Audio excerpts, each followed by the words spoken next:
Bonjour chers internautes, bienvenue dans votre émission Parcours. Aujourd'hui nous en sommes à notre 3e numéro et nous avons le plaisir d'accueillir Maître El Hadj Ass Thiané, un greffier émérite qui est actuellement en détachement au niveau du ministère de l'Agriculture. Et il faut souligner aussi que Maître Ass Thiané a fait partie des personnes qui ont été décorées durant la fête du travail organisée par le syndicat des travailleurs de la justice, c'est juste pour son engagement et sa lutte syndicale sans fin. Et donc, nous sommes très honorés, Maître, de vous accueillir aujourd'hui dans notre émission. Veuillez vous présenter, s'il vous plaît. Merci, Maître Ndak. Mais sachez que le plaisir est partagé. Et vous avez tout à fait raison de dire que j'ai été décoré à la suite de la journée du 1er mai, décoré par le syndicat des travailleurs de la justice. Alors, ça a été un double plaisir pour moi. Étant membre du SYTJUST depuis 2001, c'est le début de ma carrière au niveau du greffe. Je ne dirais pas que j'ai été de toutes les luttes, mais j'ai accompagné. J'ai accompagné comme j'ai pu. Alors, revenant à votre question, pour une petite présentation de la personne que je suis, je dirais que je suis un fils de paysan, natif de Djouloulou, qui est un village au niveau de la frontière transgambienne. Mandeng par le père et Halpulaar de par ma mère. Alors, c'est un peu difficile de parler de moi, mais sur le tas, je dirais que je suis parti de la maison de mon père avec un sachet de 50 francs. On m'a mis 2 t-shirts, un caleçon. C'était à la suite du décès de mon père. Je suis parti à Louga. J'ai fait mon cursus de collège à Louga et une autre partie au niveau de Ziguinchor où j'ai eu mon bac. Après le bac, j'ai fait 2 ans au niveau de l'université à la faculté de droit. Chemin faisant, j'ai fait le concours du greffe. Je ne savais même pas ce que ça voulait dire. Quand j'ai réussi, en mai 2001, j'ai fait mes 2 ans de formation au niveau du centre de formation judiciaire. Une corporation de 20 élèves greffiers. Mon stage, je l'ai fait au tribunal de Louga, au parquet avec l'ancien procureur Samba Faye, qui est devenu procureur général par la suite de Kaolack. Après, on est revenu à l'école après l'examen de sortie, j'ai été affecté. Mon premier poste, c'était le tribunal régional de Kolda, au même parquet, avec le même procureur Samba Faye, on s'est retrouvés. Après, j'ai fait le tribunal de Matam. C'est nous qui avons ouvert le tribunal régional. C'était en 2004-2005. À la suite de Matam, je suis revenu à Dakar au niveau du tribunal hors classe du travail de Dakar, où j'ai fait 8 mois. C'est l'occasion aussi de saluer la mémoire d'une éminente greffière qui est décédée, Maître Djilado Sarr Sonko. Après, j'ai été muté au niveau du tribunal de Pikine Guédiawaye, de 2006 jusqu'à 2014. Alors, pourquoi j'insiste sur 2014? C'est après 2014 que j'ai eu un détachement au niveau du ministère de l'Agriculture, de l'équipement rural. Depuis 2014, je suis là-bas, je fais office de conseiller technique et conseiller juridique en même temps et coordinateur de la cellule des affaires juridiques. Voilà, de façon très ramassée, voilà le parcours que j'ai eu à faire modestement dans le greffe. Voilà un parcours assez riche que vous nous avez relaté et ça explique la personne que vous êtes devenue. Parce que le parcours forge la personne. Et j'allais vous demander désormais quels moments ont marqué votre carrière. Waouh, ça c'est une question très difficile. Il y a beaucoup d'étapes. Vous savez, quand on est issu d'une famille modeste, on se bat pour se mettre au soleil, comme tout le monde, pour briller en un moment. Alors, on fait un concours très sélectif. Je me rappelle environ, c'était presque plus de 5000 qui ont eu à candidater. Et au finish, ils n'ont pris que 20. Alors, c'est tout heureux qu'on fasse partie des 20 qui ont été sélectionnés. Je pense que c'est un mérite. Et quand on est greffier et qu'on porte la toge, c'est toute la famille qui vous accompagne dans ses ambitions. Alors, la première étape qui m'a marqué au fer rouge, c'est le premier jour où j'ai perçu mon salaire, en 2002. Je n'ose même pas vous dire c'était combien. Je vais dire quand même pour les internautes. Exactement. C'était 104 000 francs. J'ai été très déçu. Je me disais, je porte la toge. La famille est derrière. Tout le monde accompagne. Et là, qu'est-ce que je peux faire avec 104 000 francs? Même pour ouvrir un compte au niveau d'une structure, d'une banque, on nous disait, quand on est fonctionnaire, pour ouvrir un compte salaire, c'était le minimum requis, c'était 150 000 francs. Ça m'a marqué au fer rouge. Je peux citer encore d'autres grands événements. L'histoire des nantissements. En 2012, alors, le nouveau régime du président sortant venait juste de s'installer. Je pense que c'est, pour ne pas citer son nom, c'est Mimi Touré qui était ministre de la Justice. Alors, la première grande décision qu'elle a eu à prendre, c'était d'arrêter et de plafonner les nantissements. Et ça a vraiment grévé les fonds communs. On est tombé aussi bas que la poussière.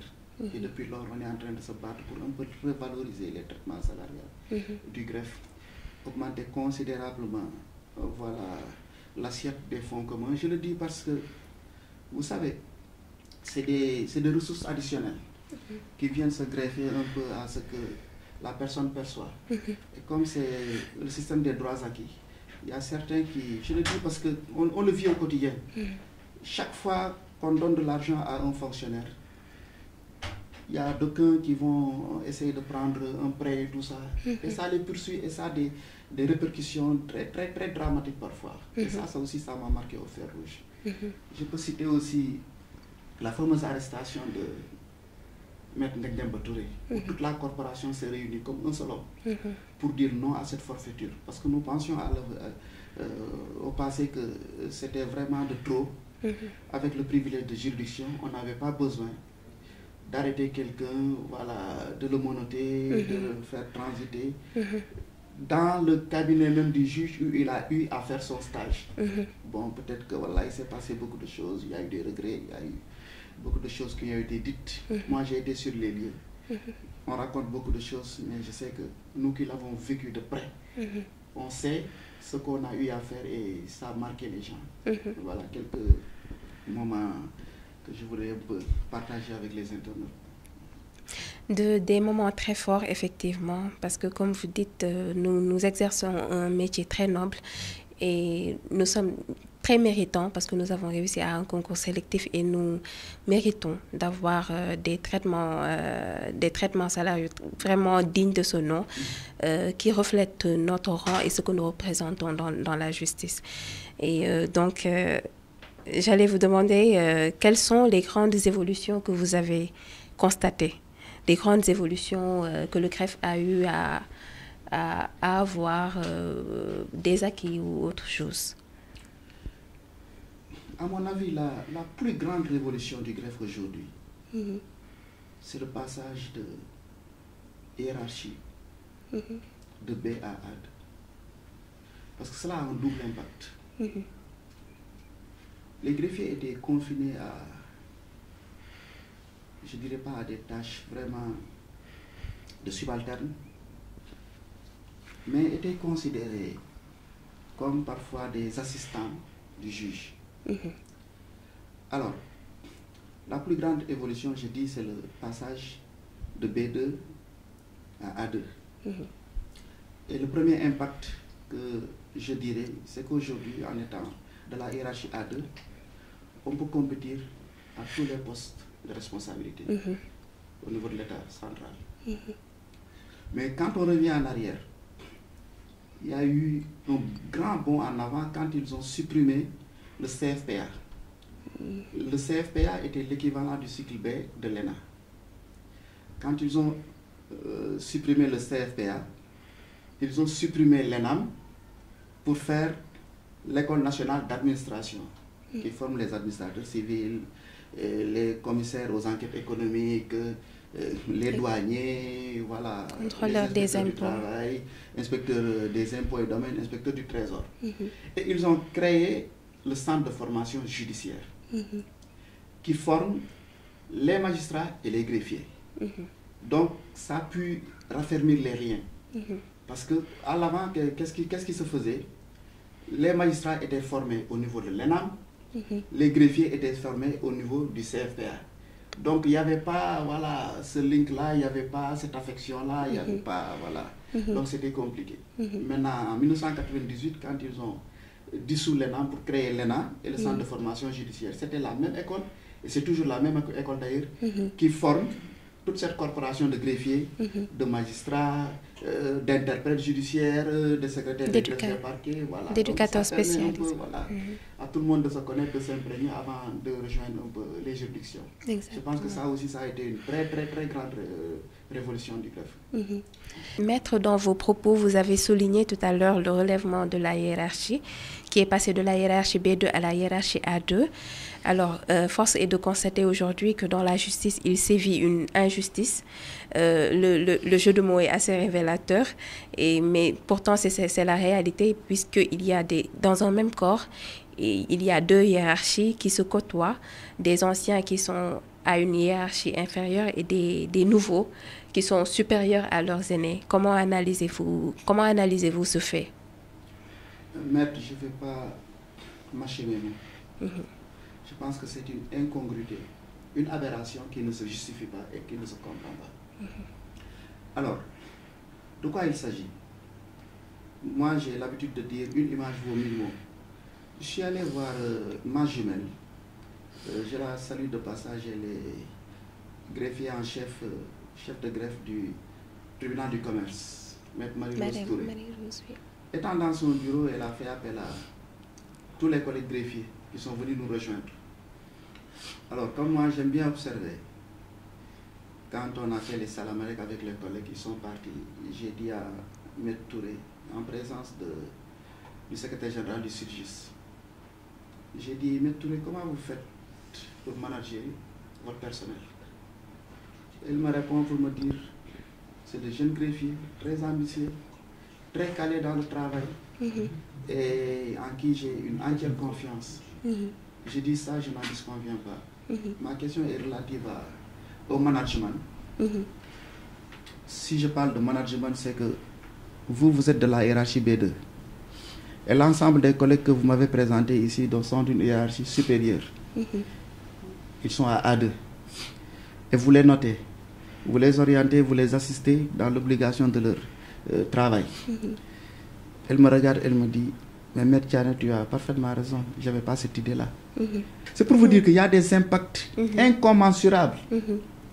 Et même, comment se fait-il qu'aujourd'hui, c'est une grande révolution. Quand je vois qu'ils sont nommés par décret, hiérarchie A2, c'est normal. Les chefs de greffe, même les formateurs au niveau du centre de formation judiciaire, qui les forment, c'est des greffiers de la hiérarchie B2. Ça, je ne parviens pas à comprendre ça. Et je pense qu'il faut remédier à ce manquement-là le plus rapidement possible. Et c'est facile pour le faire. Il suffit juste que le ministère de la fonction publique puisse s'ajuster en parfaite relation avec le ministère de la Justice, qui a pu mettre dans le pipeline de deux projets de décret pour corriger ces manquements-là. Le blocage ne se trouve aujourd'hui qu'au niveau du ministère de la fonction publique. Voilà moi ce que j'en pense, et voilà, c'est une aberration qu'il faut vraiment dépasser pour apaiser les services du greffe. Vous avez parfaitement raison, Maître. Et j'ai envie de vous demander, est-ce que vous avez une anecdote qui vous a marqué durant votre carrière en exerçant votre métier de greffier? Waouh! Je dirais oui. Vous savez, C'est en étant conseiller technique numéro 1 du ministre de l'Agriculture que j'ai vraiment su qu'un greffier n'était pas n'importe qui. J'avais un ministre, Pape Abdoulaye Seck, un grand monsieur, membre de l'Académie mondiale des sciences, membre de l'Académie française des sciences, membre de l'Académie africaine des sciences, membre de l'Académie sénégalaise des sciences, une sommité qui était très très très avare en compliments. Et au cours d'une réunion, au ministère de l'Agriculture, il n'y avait que des ingénieurs agronomes. J'étais le seul juriste. Il écoutait tout le monde pour prendre la décision. Et il est arrivé au cours d'une réunion, ça a tiré de gauche à droite et il ne pouvait pas trancher. Il s'est levé, il m'a pointé du doigt, il m'a dit, maître, aujourd'hui c'est votre jour, vous allez nous départager. Alors, il m'a posé la question qu'il avait posée à tous les ingénieurs agronomes. J'ai pris la parole pour dire, Monsieur le ministre, toute chose a une fin, sauf celle qu'on n'a pas déjà entamée. Partant de là, je lui ai dit que vous êtes la seule autorité ici présente qui est habilitée à prendre des décisions. Nous ne sommes que des conseillers. Et il n'y a pas meilleur conseiller avisé qu'un ingénieur agronome dans le secteur de l'agriculture. Moi, je me charge de faire que des aspects de normalisation, de logistique, de traitement de texte. Je ne puis vous conseiller que dans ça. Alors, il a pris la parole pour me dire, voilà quelqu'un de très sage. Vous ne pouvez pas être un juriste, être plus royaliste que le roi. Je vous ai posé cette question-là pour voir si vous étiez à la hauteur d'un conseiller technique. Vos conseils sont avisés. Et une fois dans ces locaux, il m'a dit, aujourd'hui je vous nomme conseiller spécial. Alors là, ça m'a marqué. Et toutes les grandes décisions qu'il prenait, il ne manquait pas de venir me dire, voilà ce que je veux faire, qu'est-ce que vous en pensez? J'ai écouté les ingénieurs agronomes, vous n'êtes pas de la corporation, vous avez un autre regard. Et depuis ce jour-là, je lui ai dit, mais pourquoi vous me faites beaucoup d'égards? Il m'a dit, vous savez, dès que j'ai su que vous êtes un greffier, j'ai su que vous êtes soumis à l'obligation de réserve. Vous regardez, vous prenez des notes et vous ne dites absolument rien. Et derrière, il y a tous ces conseils-là que vous donnez à travers des notes qui me sont parvenues. C'est pourquoi aujourd'hui, je vous fais conseiller spécial et je vous écouterai. Peut-être, voilà, c'est la petite anecdote que je voulais vous dire que c'est en dehors de la corporation que j'ai su qu'un greffier n'est pas un petit type. Exactement, vous avez parfaitement raison. Et il a pu peut-être avoir cet égard-là de par votre comportement exemplaire. Et votre métier, effectivement, le greffe a dû jouer beaucoup dans ça. Et je vais vous demander dorénavant, quelle a été votre plus grande difficulté rencontrée durant votre métier de greffier? En plus grande difficulté, il y en a eu plusieurs. Il va être très difficile de faire un tri. Vous savez, de mémoire, je venais juste de démarrer. Je pense que c'était au tribunal de Matam. J'avais juste la vingtaine, très jeune, célibataire. Alors, c'était une audience civile de divorce. Je rentre dans le bureau des juges, je trouve de grandes personnes, la soixantaine. Alors, ils étaient venus pour divorcer. Ça tirait de gauche à droite et puis le juge dont je tairai le nom m'a demandé, maître, aujourd'hui je vais vous poser la question, si vous étiez à ma place, comment vous allez faire pour départager ces deux personnes-là qui, en les écoutant, chacun semble avoir raison. Ma première réaction était de lui dire, monsieur le juge, je n'ai que la vingtaine. Je peine même à avoir les mots, pour m'excuser du terme, pour discuter avec ma copine. Je n'ai aucune expérience. C'est vrai que je suis confronté à ce sérieux dilemme-là, mais je vais tenter de donner une réponse. Et je ne sais pas, peut-être ça a été une inspiration divine. J'ai pu lui dire quelque chose, et après il est revenu dans mon bureau pour me dire que j'ai appelé un autre collègue, beaucoup plus expérimenté, et il m'a dit ce que vous avez dit était la bonne option. Et je me suis dit, à partir de maintenant, je ne vais me limiter qu'à ma fonction de greffier. Je ne vais plus m'aviser à donner des conseils à un juge. Ça, si c'était à refaire, je ne vais plus refaire ça. J'imagine. Voilà, parce que j'imagine que voilà, ça a dû faire des impacts terribles. C'est pourquoi moi-même je dis que j'aime pas les juridictions. D'ailleurs, c'est ce qui a motivé mon détachement, parce que je me dis que les cours et tribunaux, c'est des lieux où on règle les litiges et les problèmes. Moi, je ne suis pas problématique. Ça, c'est vrai. Voilà. Ça a été une difficulté majeure, mais bon, on a su régler ça, quoi. Ah, très intéressant. Et on va parler de votre regard sur la jeune génération. Que pensez-vous des jeunes greffiers aujourd'hui? Bon, si je vais aller très vite, hein. Je vais même parler en langage imagé. Il y a un proverbe qui dit que nous sommes tous assis les uns sur les épaules des autres. La différence en est que ceux qui viennent en dernier moment se retrouvent très haut. Donc c'est normal qu'ils puissent voir beaucoup plus loin, parce qu'ils sont en haut. Mais ils ne devraient pas oublier que c'est ceux qui sont en bas qui les portent, avec leurs frêles épaules. Conflit de génération, je ne dirais pas. Chacun a sa façon de refaire le monde.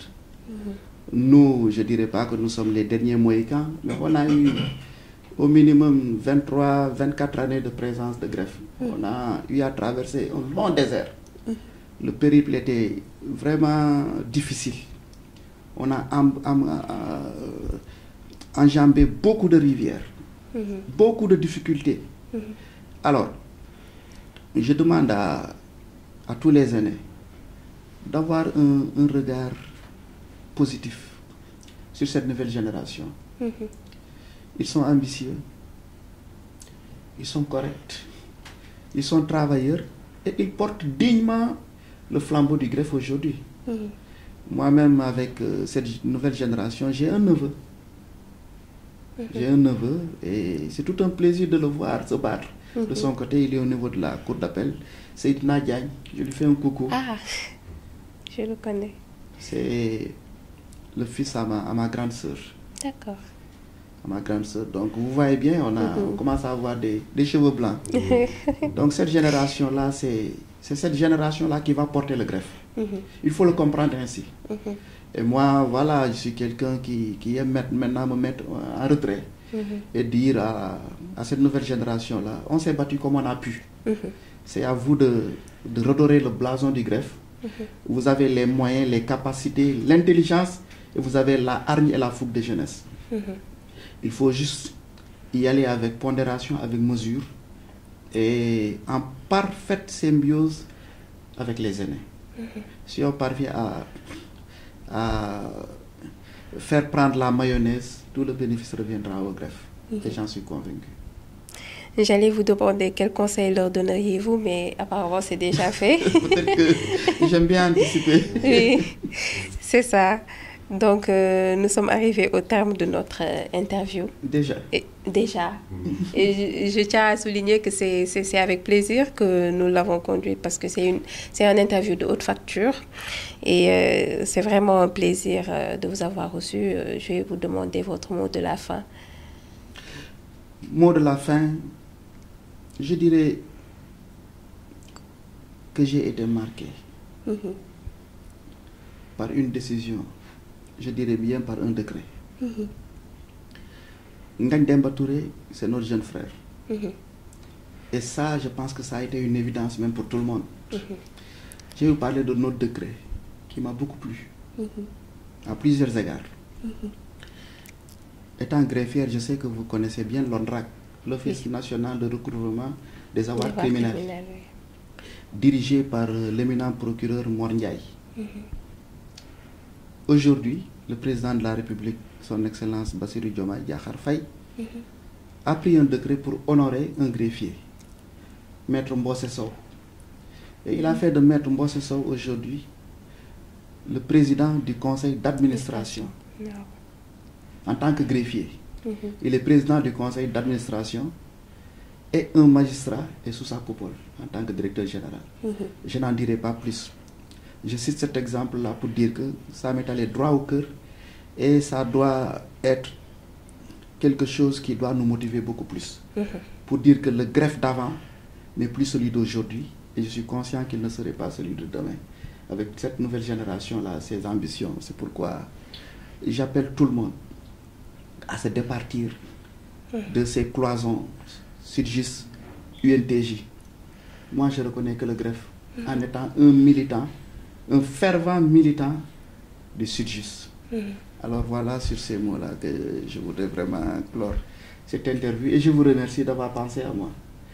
Ça a été une belle surprise quand on m'a appelé pour me dire que vous allez être interviewé. Voilà, jusqu'à ce matin, je disais, bon, qu'est-ce que je vais dire? Est-ce que ce que je vais dire va intéresser les gens? Mais bon, je laisse ça à l'appréciation de tout un chacun. Merci. Bon, c'était pas un hasard, hein. Au contraire, c'était même évident de vous avoir parmi nos invités, parmi les premiers, parce que vous avez marqué au fer rouge le greffe et votre engagement syndical n'est plus à démontrer. Donc, c'est vraiment un plaisir de vous avoir reçu et de vous avoir écouté. Vraiment, c'est un réel plaisir de vous avoir écouté parler du greffe avec autant de... On lit dans vos paroles, dans vos yeux, l'amour que vous avez pour cette fonction-là, pour ce corps. Et pour nous, jeunes générations, c'est vraiment très inspirant. Vous nous poussez à aimer davantage notre corps parce qu'il y a des défis à relever. Et parfois, on est démotivé, parfois, on perd espoir. Mais c'est en rencontrant des personnes comme vous, en vous écoutant, que nous sommes requinqués, en quelque sorte. Et j'espère que cette interview va servir voilà, va catalyser les greffiers de ma génération qui sont parfois un peu esselés. Et voilà, c'était vraiment un plaisir de vous recevoir. Merci beaucoup, chers internautes. Nous sommes arrivés au terme de notre troisième émission Parcours et nous vous donnons rendez-vous la prochaine fois pour une autre émission avec un autre invité. Merci beaucoup.